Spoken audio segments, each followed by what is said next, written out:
Assalamu alaikum sisters. Many of us find ourselves completely confused about exactly which prayer we need to make up once our period ends.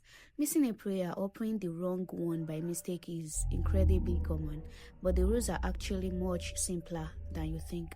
Here's exactly what to do, according to Sheikh Ibn Baz. First, if a woman becomes pure before Fajr, she must pray the previous Maghrib and Ishaa. Second, if she becomes pure after Fajr, but before sunrise, she only needs to pray Fajr as soon as she purifies herself. Third, if she becomes pure after sunrise, she does not need to pray Fajr because its time has fully passed while she was still excused. Instead, she should wait for Dhuhr. The fourth one is, if she becomes pure after Dhuhr begins, but before Asri, she only needs to pray Dhuhr. Fifth, if she becomes pure after Asri, she prays both Dhuhr and Ashri. Sixth, if she becomes pure after Maghrib, she only needs to pray Maghrib before the night prayer begins. Finally, if she becomes pure after Isha, she prays both Maghrib and Isha.